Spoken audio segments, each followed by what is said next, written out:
Hi everyone, welcome back to your subject, Principles of Management. Again, this is your professor, Mr. Trip Anthony E. Ramos, and for today's session, we will go ahead and discuss about the planning function.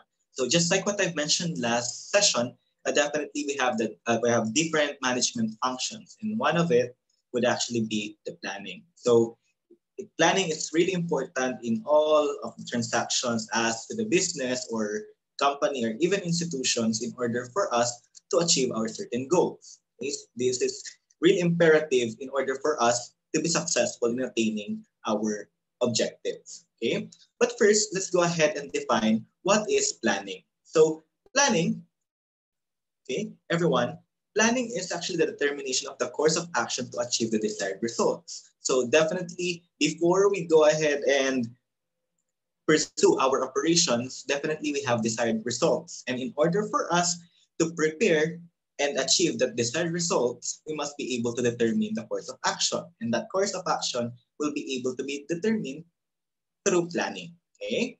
So second, prognostication and anticipation of something yet to happen in the operation of the enterprise. So definitely, class, if you are planning, you are prognosticating. Prognostication would simply mean you are foreseeing what will happen in the future. So in operating your enterprise or your institution or your business, definitely you must be able to anticipate what will happen so that if you will be able already to foresee some problems that might occur, definitely you will be able to plan in order for us to get strategies on overcoming it. Okay, so again, planning would be prognostication and anticipation of something that is yet to happen. Next, planning would actually be the drawing board of events wherein the proximate activities are outlined with some distinction and directed towards a specific course of action. So if you are planning class, definitely you are drawing board of events and you will already be prioritizing the activities or the solutions and even strategies in a chronological order. So meaning you will actually be prioritizing those activities that are already near to happen. Okay? So that is under planning. All right. So why do we need to plan? So let's take a look. So planning would actually clearly define the goals and objectives of the organization. Without these goals and objectives, definitely the organization will not be organized. Okay, so the people might not know what needs to be done. Okay. Second, it will identify strengths, weaknesses, and opportunities and threats. So class, this is actually quite common for all of the organizations and institutions that are planning and that are strategizing in order for them to attain a certain goal. So strengths, let me go ahead and discuss this. So this is actually one of the method that is SWOT analysis. SWOT means strengths, weaknesses, opportunities, and threats. So if you are pertaining to the strengths, definitely these are the factors or these are the things that are present in your own organization that seems to be that seems to be advantageous in your enterprise. So definitely, if you are pertaining to strength, these are the advantageous factors and the advantageous concepts that are working for your company. So these are internal factors that are advantageous. Weakness, on the other hand, would actually pertain to those factors that are happening inside the enterprise in which they are disadvantageous to the enterprise or to the company.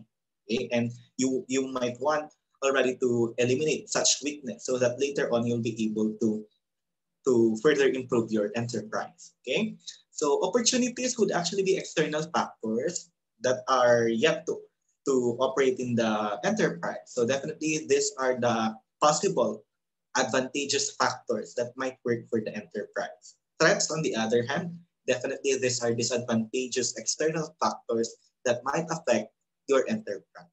So definitely that is part of planning. Okay, so planning would also review present environmental conditions, and definitely you will be able to draw a specific strategy or course of action. So definitely if you're already planning, you will review the environmental conditions. What are the things that are happening in my enterprise? So in that situation, definitely you will be able to formulate a strategy in order for you to address or further improve the enterprise. Okay? Fourth would be it would provide budgetary requirements for specific activities. As we all know, an enterprise would actually indeed need money or budget for certain activities. Of course, activities will not be pushed through if there would be budget that will be allotted to it. So definitely, planning will be able to provide budgetary requirements. Okay.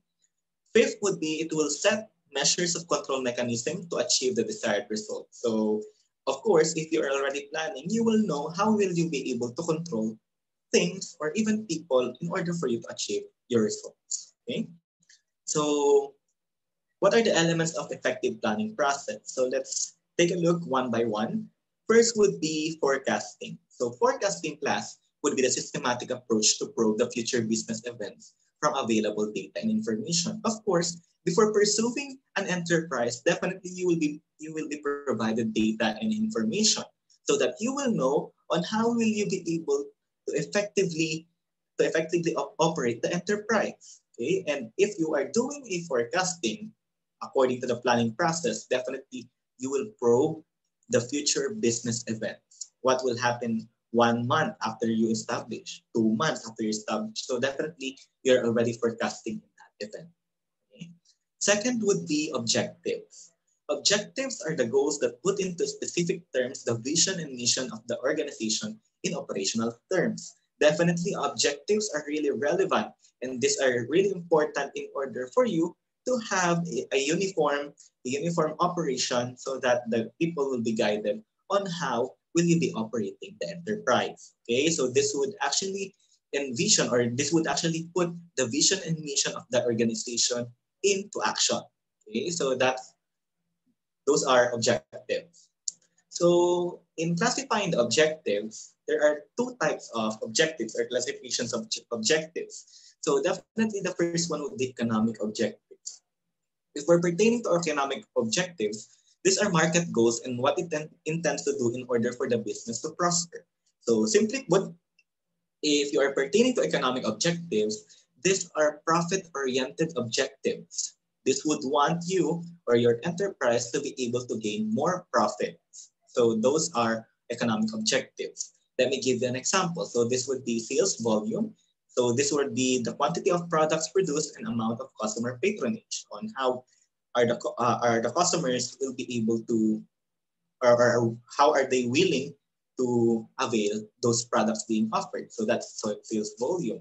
If we're pertaining to the percentage of the market that it penetrates manufacturer of the same or similar product, we are pertaining already to the share of the market. So definitely that's part of economic objectives.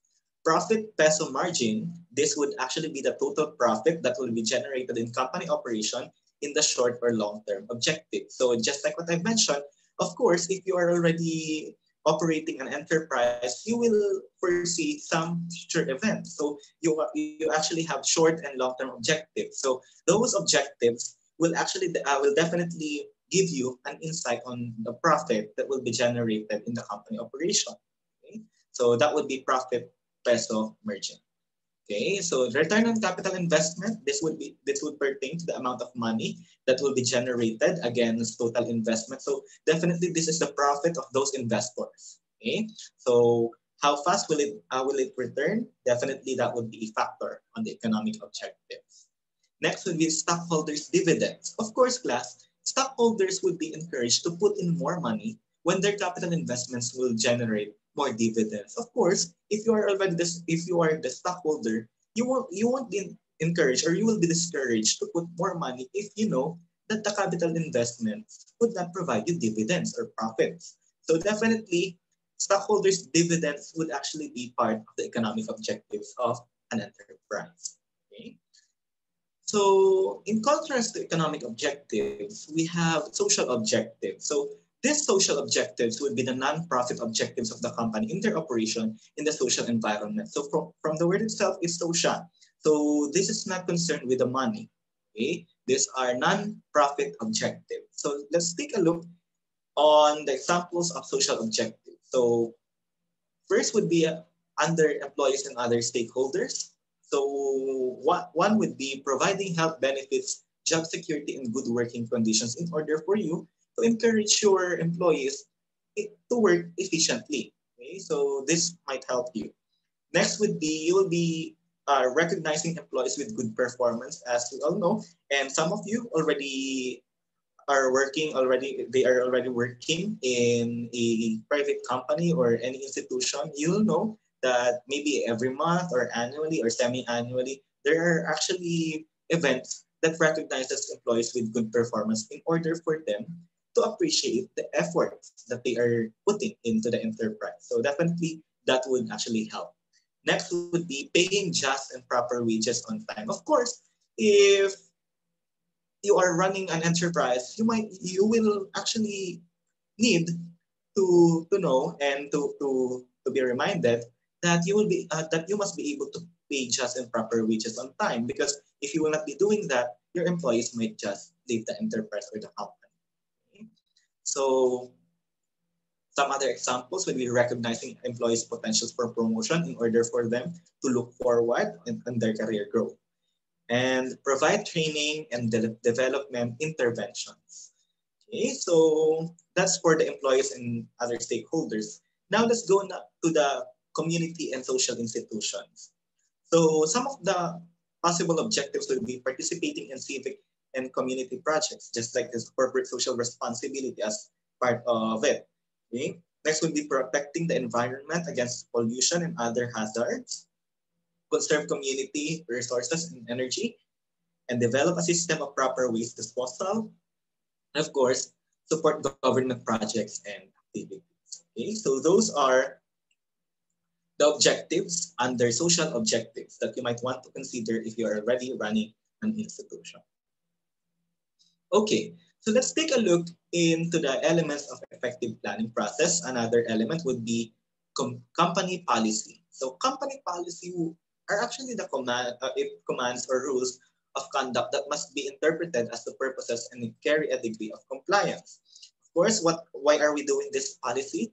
Of course, policy is a guide in making decision on a repetitive situation. In order for you already to give a standard for the employees, definitely policy will help you to make decision already. So this can be the reference of the employees on how they will be able to handle such situation which are deemed to be repetitive. Okay?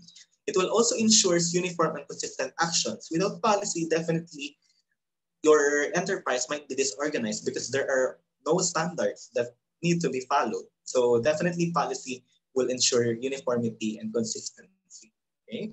So problems are solved in definite manner without much consultation with top management. As we all know, the top management is not that, they do not possess that much of time. So definitely this would save the company from consulting them. So definitely in this sense, company policy will be able to solve the problems without the consultation with the top management.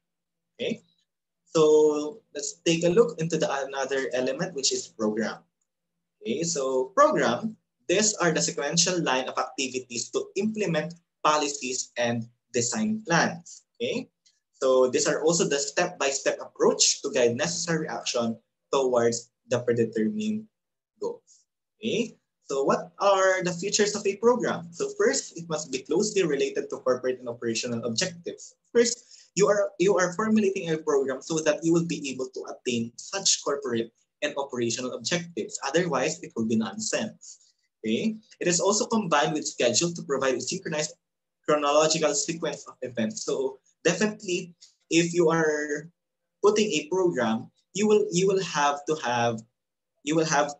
look into the schedule in which you will be providing what are the activities that need to be done first, and then what are the second, so on and so forth. So definitely that would be a feature of a program.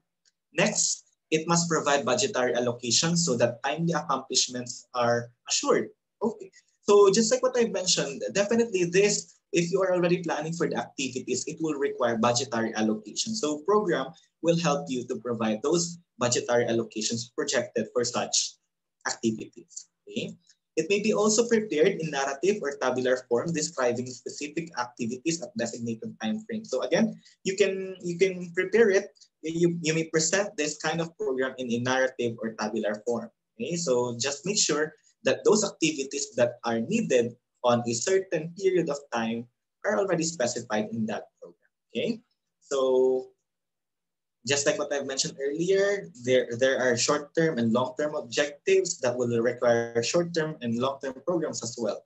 So if you are pertaining to specific projects, okay, so these are short-term programs. But if you are looking into a 5-year period subject to annual audit or 5-year period of objective, definitely that would pertain to long-term programs. But just to let you know, of course, since it's a long-term goal or long-term program, it will subject to annual audit so that the enterprise or those managers would actually be able to assess if they are effective.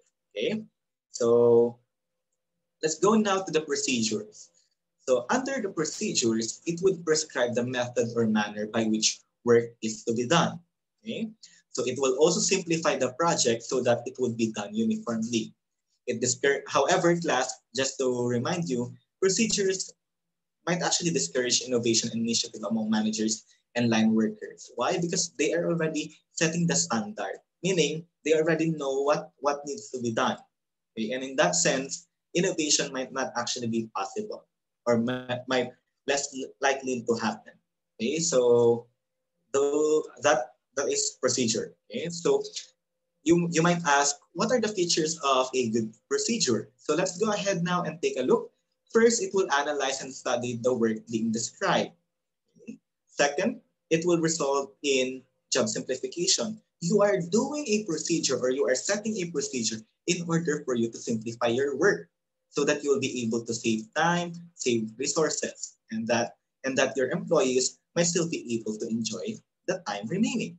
Okay, so in order for you to sustain a good procedure, that must result into job simplification. Otherwise, that is not a good procedure.